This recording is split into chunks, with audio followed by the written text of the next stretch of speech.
अस्सलाम वालेकुम। फ़िल्म का आगाज़ फ़िल्म थिएटर में एक सीन से होता है। वहाँ तीनों दोस्त बहस कर रहे थे कि काफ़ी देर हो चुकी है, अब हमें फ़िल्म शुरू करनी है। इन दोस्तों में ब्रिज नाम की एक लड़की है। फिर एक जोड़ा बाइक पर वहाँ पहुँच गया। वो टिकट खरीदने के लिए काउंटर पर जाते हैं। फिर ब्रिज का छोटा भाई टिम्मी भी टिकट खरीदने वहाँ जाता है। इसका मतलब है कि वो फ़िल्म देखने के लिए भी मौजूद था।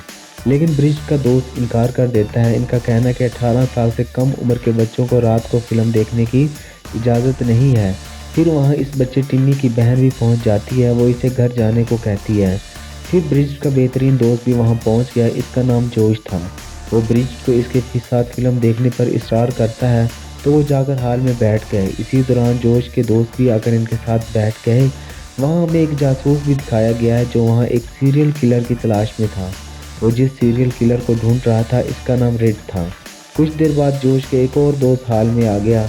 जोश की खातून दोस्त का कहना है कि जो फ़िल्म हम देखने जा रहे हैं, वो फ़िल्म 40-100 साल पुरानी है। हकीकत में लोगों के कातिल हुए। वो इस सीरियल किलर टेड के बारे में बात कर रहे थे, जिसे जासूस तलाश कर रहा था। जासूस काउंटर से फ़िल्म का टिकट भी खरीदता है। इसके साथ वो अपनी तस्वीर दिखाते हुए एक आदमी के बारे में भी पूछता है। वो इसके बारे में नहीं जानते। इसके बाद ब्रिज का दोस्त फ़िल्म चलाता है। फ़िल्म देर में दिखाया गया कि कुछ दोस्त गाड़ी में कहीं जा रहे थे, लेकिन अचानक इनकी गाड़ी का टायर पंक्चर हो गया। फिर इन दोस्तों में से एक लड़का मदद के लिए करीबी घर जाता है। एक औरत इस लड़के के लिए दरवाज़ा खोलती है। हाल में एक और जासूस आकर इस जासूस के साथ बैठ गया। हम फ़िल्म में एक अजीब आदमी देखते हैं। इसके हाथ में एक आला था और वो इसे तेज़ कर रहा था। दोनों जासूस बात कर रहे थे कि चूंकि वो सीरियल किलर ट्रेड का पता लापता है। ये मेरी पहली फ़िल्म है। फ़िल्म में वो अजीब आदमी मास्क पहने हुए था। वो इस लड़के को गाड़ी में मारता है और इसे अपने साथ ले जाता है।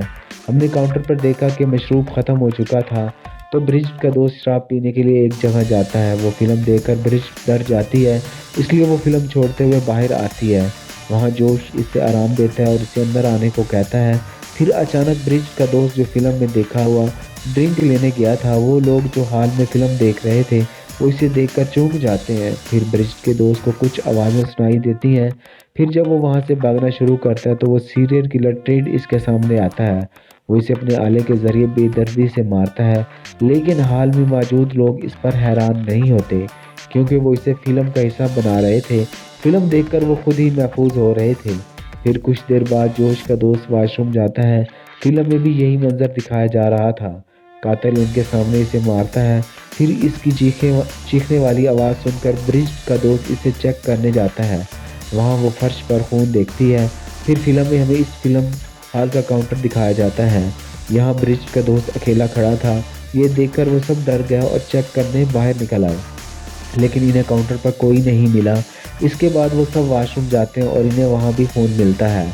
वो इसे देखकर डर जाते हैं। अब वहाँ से बाहर आने की कोशिश कर रहे थे। फिर जासूस को ब्रिज के छोटे भाई का नाम टिम्मी मिलता है। ब्रिज ने अपने भाई से पूछा कि वो अंदर कैसे आया। इस पर टिम्मी खिड़कियों से कहता है। जासूस वहाँ से फरार होने के लिए दरवाज़ा तोड़ रहा था, लेकिन वो नहीं निकल सका। वो दरवाज़ा नहीं तोड़ सका। चेक करने के बाद मालूम हुआ कि मोबाइल के सिग्नल नहीं थे। फिर ब्रिज इन्हें बताता है कि यहाँ एक हंगामी दरवाज़ा है। वो इस इमरजेंसी रूम को खोलने की कोशिश करते हैं, लेकिन ये बंद होने की वजह से खुल नहीं सका। अब वो सब मज़ीद डर गए थे, क्योंकि वो वहीं फंस गए थे। जासूस इन्हें यह समझाने की कोशिश करता है कि अगर हम महफूज रहना चाहते हैं, तो हमें साथ रहना होगा। वो इन्हें इस वाक़े के बारे में बताता है जो 5 साल पहले हुआ था। वो बताता है कि टेड नामी एक मरीज़ ज़हनी पनाह में था। वो कई सालों से सीरियल किलर के बारे में फ़िल्म देख रहा था। इसने सीरियल किलर की क्लैशिंग फ़िल्म देखते हुए अपना हाथ काट लिया। फिर अपने खून से फर्श पर कुछ लिखता है। वो वहाँ से गायब हो जाता है। सुबह के वक़्त सिवाय खून के इस पनाहगाह में कुछ नज़र नहीं आता। दरअसल ट्रेड अब एक सीरियल किलर था। वो एक पागल सीरियल किलर था। इसने अस्पताल में सबको मार डाला और फिर वहाँ से भाग गया। जब वो सब सीरियल किलर के बारे में बात कर रहे थे, ब्रिज का भाई टिम्मी हाल में जाता है। वो कातिल इसे देखता है, लेकिन वो इसे मारता नहीं और इसे सब के सामने फेंक देता है। वो भी इनके सामने आता है। फिर दूसरा जासूस कातिल को समझने की कोशिश करता है। देखो, आराम करो, हम सब ठीक कर देंगे। लेकिन टेड अब पागल है। अब वो मुकम्मल तौर पर सीरियल किलर था, तो वो भी वहीं काटता है जासूस की गर्दन। जब दूसरे जासूस ने इसे देखा, तो वो इसे गोली मार देता है। वो हाल में गिरता है। अब फिल्म में वो जासूस की लाश को अपने साथ ले जा रहा था। फिर वो सब एक कमरे की तरफ भागे। वो इस खिड़की से बाहर जाने की कोशिश करते हैं जहाँ से ब्रिज का भाई अंदर आया था, लेकिन वो खिड़की जोश के दोस्त के हाथ में पड़ती है। इसकी वजह से वो जख्मी हो जाती है और चीखना चिल्लाना शुरू कर देती है। इसकी चीखने की आवाज़ सुनते ही सीरियल किलर वहाँ पहुँच जाता है। वहाँ जासूस सीरियल किलर को गोली मार देता है, लेकिन इस गोली का इस कातिल पर कोई असर नहीं होता। परेशानी की बात यह थी कि इस जासूस की गोलियां भी ख़त्म हो चुकी थीं। ये सब देखकर जोश का दोस्त डर जाता है। चुनाचा मौका मिलते ही वो वहाँ से भागता है। कातिल इस जासूस की लाश के टुकड़े कर रहा था। इसके साथ इसने जोश के दोस्त को भी मार डाला। फिर फिल्म में वो जोश के दोस्त की लाश अपने साथ ले जा रहा था।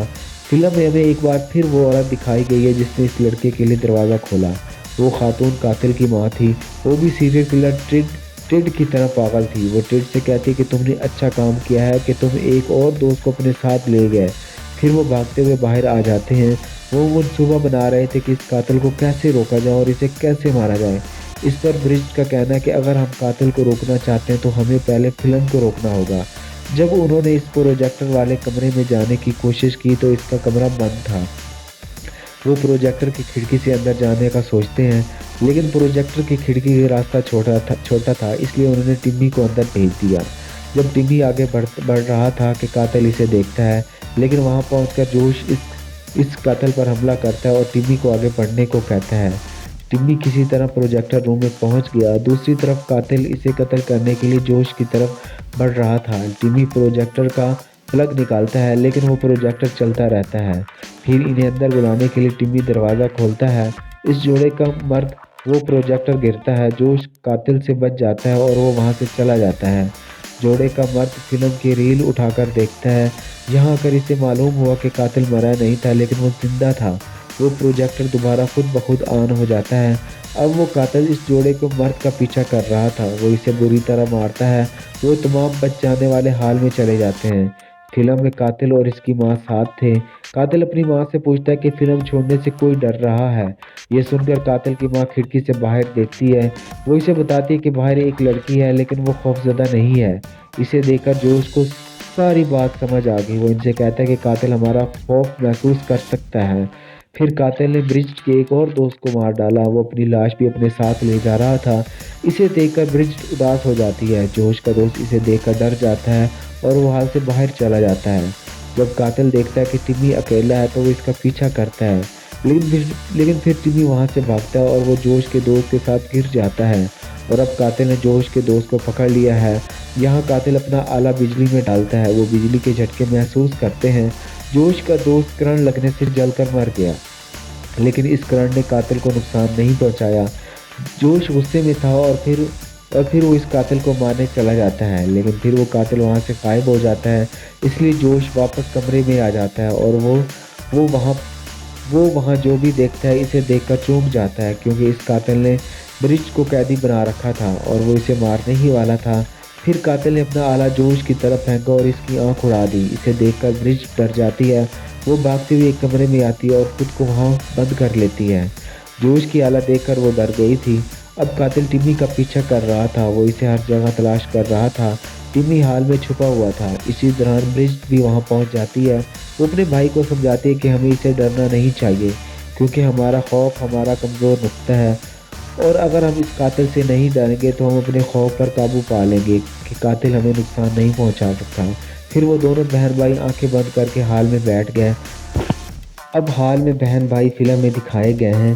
कातिल इन्हें देखते हैं और वहां पहुंचकर इन्हें मकतूस करने की कोशिश करता है, लेकिन अब चूंकि उन्होंने आंखें बंद कर ली इसलिए इन्हें खौफ महसूस नहीं हुआ।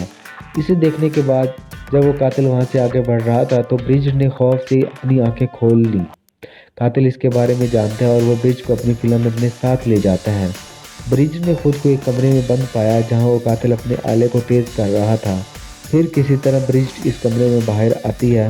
वो देखती कि बहुत से लोग एक कमरे में कैद हैं। वो सब जख्मी हुए हैं और इनमें कुछ मारे गए हैं। इस कातिल ने ये सब किया वहाँ ब्रिज ने जोश को देखा और वो अभी तक जिंदा था। वो इसके पास जाती है, लेकिन फिर कातिल की माँ वहाँ आती है और ब्रिज को बेहोश कर देती है। जब ब्रिज होश में आती है तो वो खुद को बंधा हुआ पाती है। इसने देखा कि इसका भाई भी इसके साथ बंधा हुआ है।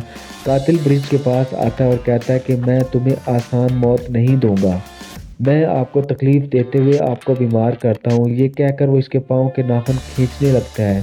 इसकी वजह से वो दर्द से बहुत चीखती है। कातिल एक एक करके इनके पाँव के नाखून खींचता है। जब कातिल इसके दूसरे पाँव से नाखून खींचता है तो वो नहीं डरती और ना ही चीखती है। वो इस दर्द को बर्दाश्त करती है और अपने खौफ पर काबू रखती है। इसे देखकर कातिल गुस्से में आ जाता है कि वो मुझसे क्यों नहीं डर रही और वो दर्द महसूस नहीं कर रही। इसलिए कातिल इसे नीचे फेंक देता है। इसी दौरान ब्रिज को एक तेज चीज नजर आती है। मौका मिलते ही वो इस कातिल को वार कर देती है। फिर वो टिम्मी को अपने साथ लेकर बाहर आती है, लेकिन इससे पहले कि वो बाहर निकले कातिल की माँ ने ब्रिज को पकड़ लिया। वो इसकी गर्दन दबाते हुए इसे मारने की कोशिश करती है, लेकिन फिर टिम्मी इस खातून पर पीछे से हमला करता है और इसे मार डालता है। फिर घर से निकलकर भागना शुरू कर देते हैं, लेकिन कातिल ने अभी तक इन्हें नहीं छोड़ा था। वो इनका पीछा कर रहा था। भागते हुए टिम्मी का पाँव फिसल गया और वो नीचे गिर गया। ब्रिज अपने भाई को ऊपर उठाती है और जोर से चिल्लाती है, क्योंकि कातिल की फिल्म खत्म हो चुकी थी। यहाँ अपने भाई को बचाने के लिए इसने इसे बाहर फेंक दिया। इस तरह टिम्मी की जान बच गई, क्योंकि वो फिल्म से बाहर था और वो इस फिल्म हाल में था। और यहाँ वो फिल्म खत्म हो जाती है, प्रोजेक्टर रुक जाता है। यहाँ फिल्म खत्म हो गई, लेकिन ब्रिज अभी भी फिल्म में था। वो फिल्म में फंस गई थी। कुछ देर बाद पुलिस वहां पहुंचती है और टिम्मी इन्हें हकीकत बताती है। क्योंकि वो बच्चा था इसलिए अब कोई इस पर यकीन नहीं करता। यही इस फिल्म का मतलब है। आधी रात की फिल्म यहाँ ख़त्म हो जाती है। देखने के लिए शुक्रिया। अपने और इस चैनल का ख्याल रखिएगा। अल्लाह हाफ़िज़।